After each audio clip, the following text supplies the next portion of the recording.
नमस्कार दोस्तों, स्वागत है आपका एक बार फिर से आज के इस वीडियो लेक्चर में। दोस्तों आज के वीडियो में हम कवर करने वाले हैं करंट अफेयर्स के इम्पोर्टेंट एमसीक्यूज क्वेश्चन जो अक्सर एग्जाम में पूछे जाते हैं। तो चलिए बिना देरी के वीडियो को शुरू करते हैं। बात कर लेते हैं सबसे पहले क्वेश्चन की।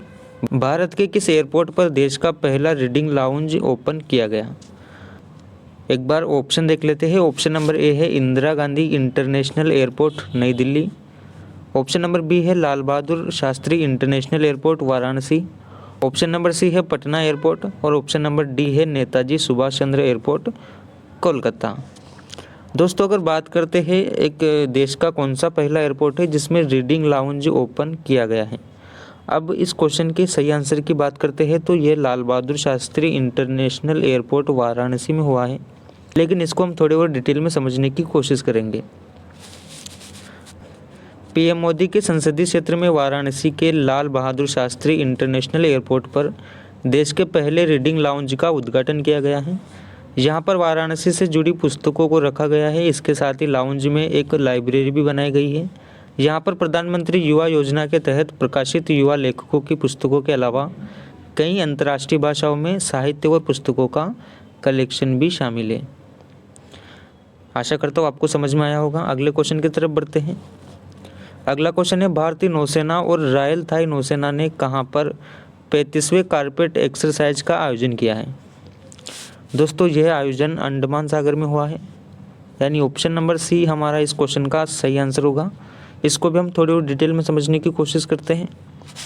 भारतीय नौसेना और रॉयल थाई नौसेना ने अंडमान सागर में 35वें कारपेट एक्सरसाइज का आयोजन किया है। इस एक्सरसाइज में भारतीय नौसेना जहाज यानी INS केसरी ने भाग लिया और 35वां Indo Thai CORPAT interoperability को मजबूत करने और साथ ही भारत और थाईलैंड के बीच संबंध को मजबूत करने की दिशा में एक कदम है। अगले क्वेश्चन की तरफ बढ़ते हैं। इसी के साथ अगला क्वेश्चन आ जाता है, देश की किस मेट्रो सेवा ने QR कोड वाले पेपर टिकट की शुरुआत की है? बात कर लेते हैं। ऑप्शन नंबर ए है Kolkata metro, option number B है लखनऊ मेट्रो, ऑप्शन सी है दिल्ली मेट्रो या फिर बेंगलुरु मेट्रो। दोस्तों यह सेवा हाल ही में दिल्ली मेट्रो ने शुरू की है, यानी इस क्वेश्चन का आंसर की अगर हम बात करते हैं तो ऑप्शन नंबर सी हमारा बिल्कुल करेक्ट आंसर हो जाएगा। डिटेल में समझने की कोशिश करेंगे। दिल्ली मेट्रो ने हाल ही में QR कोड वाले पेपर टिकट की सुविधा की शुरुआत की है। इसी के साथ इसका उपयोग टोकन के विकल्प के तौर पर किया जाएगा। इसके लिए मेट्रो सेवा ने ऑटोमेटिक फेयर कलेक्शन गेट्स व वेंडिंग मशीनों को भी बदलाव किए हैं, यानी उस गेट और मशीनों का भी बदलाव किया है। साथ ही DMRC ने यह भी बताया है कि जल्द ही मोबाइल बेस्ड QR टिकट व्यवस्था की भी शुरुआत की जाएगी। इसी के साथ अगले क्वेश्चन की तरफ बढ़ते हैं।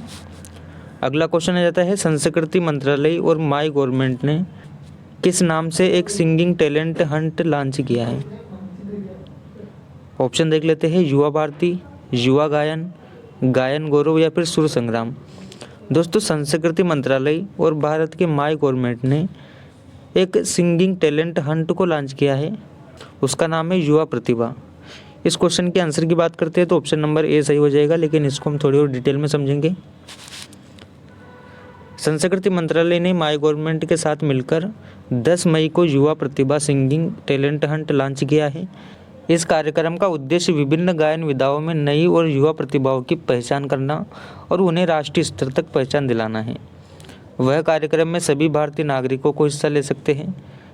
इसके तहत प्रथम पुरस्कार विजेता को 1.5 लाख रुपये, दूसरे और तीसरे विजेता को क्रमशः 1 लाख और 50,000 की पुरस्कार राशि दी जाएगी। इसी के साथ अगले क्वेश्चन की तरफ बढ़ते हैं। अगला क्वेश्चन आ जाता है, किस राज्य ने स्टेट रोबोटिक्स फ्रेमवर्क नाम से एक नई पॉलिसी लॉन्च की है? ऑप्शन देख लेते हैं। बिहार, असम, उत्तर प्रदेश या फिर तेलंगाना। दोस्तों यह पॉलिसी हाल ही में तेलंगाना सरकार ने लॉन्च की है, यानी तेलंगाना सरकार ने पेश की है। इस क्वेश्चन के सही आंसर की बात करते हैं। ऑप्शन नंबर डी हमारा बिल्कुल करेक्ट आंसर हो जाएगा। डिटेल में समझने की कोशिश करेंगे। तेलंगाना सरकार ने स्टेट रोबोटिक्स फ्रेमवर्क नाम से एक नई पॉलिसी पेश की है। यह एक आत्मनिर्भर रोबोटिक्स इकोसिस्टम स्थापित करने के लिए किया गया है। इसको अखिल भारतीय रोबोटिक्स एसोसिएशन के सहयोग से तेलंगाना के ITE और C विभाग में इमर्जिंग टेक्नोलॉजीज विंग द्वारा तैयार किया गया है। इसे तेलंगाना के IT और उद्योग मंत्री T रामाराव ने इसका शुभारंभ किया है। अगले क्वेश्चन की तरफ बढ़ते हैं। अगला क्वेश्चन है, भारत ने आवश्यक आयात के लिए किस देश को $1 बिलियन की क्रेडिट लाइन प्रदान की है? दोस्तों, हाल ही में भारत ने आवश्यक लागत के लिए एक देश को क्रेडिट लाइन प्रदान की है। वह देश है श्रीलंका। ऑप्शन नंबर बी हमारा राइट आंसर हो जाएगा। भारत ने आवश्यक आयात के लिए एक वर्ष के लिए श्रीलंका को $1 बिलियन की क्रेडिट लाइन प्रदान की है। यह क्रेडिट लाइन पिछले साल श्रीलंका में आए आर्थिक संकट के दौरान भारत द्वारा प्रदान किए गए $4 बिलियन की आपातकालीन सहायता का एक भाग थी, लेकिन अब इस क्रेडिट लाइन को मार्च 2024 तक बढ़ा दिया गया है। अगले क्वेश्चन की तरफ बढ़ते हैं। अगला क्वेश्चन है, भारतीय रिजर्व बैंक ने किस बैंक पर 1.73 करोड़ रुपए का जुर्माना लगाया है? दोस्तों, हाल ही में भारतीय रिजर्व बैंक ने एक बैंक पर से 1.73 करोड़ का जुर्माना लगाया है। वह बैंक के HSBC बैंक को ये जुर्माने का हक मिला है, यानी ऑप्शन नंबर सी हमारा राइट आंसर हो जाएगा। आगे बढ़ते हैं। भारतीय रिजर्व बैंक RBI ने हांगकांग और शंघाई बैंकिंग कॉरपोरेशन लिमिटेड को यानी HSBC बैंक पर 1.73 करोड़ रुपए का जुर्माना लगाया है। RBI ने यह जुर्माना क्रेडिट इंफॉर्मेशन कंपनीज रूल्स 2006 के उल्लंघन के लिए लगाया है। यह कार्यवाही विनियामक अनुपालन में कर्मियों पर आधारित है और बैंक द्वारा अपने ग्राहकों के साथ किए गए किसी भी लेन देन से संबंधित नहीं है। आगे बढ़ते हैं अगले क्वेश्चन की तरफ। अगला क्वेश्चन है, रक्षा मंत्री राजनाथ सिंह ने कहाँ भारतीय वायुसेना के हेरिटेज सेंटर का उद्घाटन किया है? दोस्तों, हाल ही में भारत के रक्षा मंत्री राजनाथ सिंह ने भारतीय वायुसेना के लिए हेरिटेज सेंटर का उद्घाटन किया है। इस क्वेश्चन का सही आंसर हो जाएगा ऑप्शन नंबर डी, यानी चंडीगढ़ में यह उद्घाटन किया गया है। ऑप्शन नंबर डी हमारा राइट आंसर हो जाएगा। रक्षा मंत्री राजनाथ सिंह ने अपनी तरह के पहले भारतीय वायुसेना यानी IAF हेरिटेज सेंटर का उद्घाटन किया। यह सेंटर केंद्र शासित प्रदेश चंडीगढ़ और भारतीय वायुसेना के बीच एक समझौते की तरह स्थापित किया गया है। यह समझौता पिछले साल किया गया था। Air chief marshal VR Chaudhary ने इस संबंध में हेरिटेज सेंटर के उद्घाटन का जायजा भी लिया था। यह हेरिटेज सेंटर 17,000 वर्ग फुट में फैला है, जिसमें 1965, 1971 और कारगिल युद्ध और बालाकोट हवाई हमले में जुड़े चित्रों को दर्शाया गया है। अगले क्वेश्चन की तरफ बढ़ते हैं।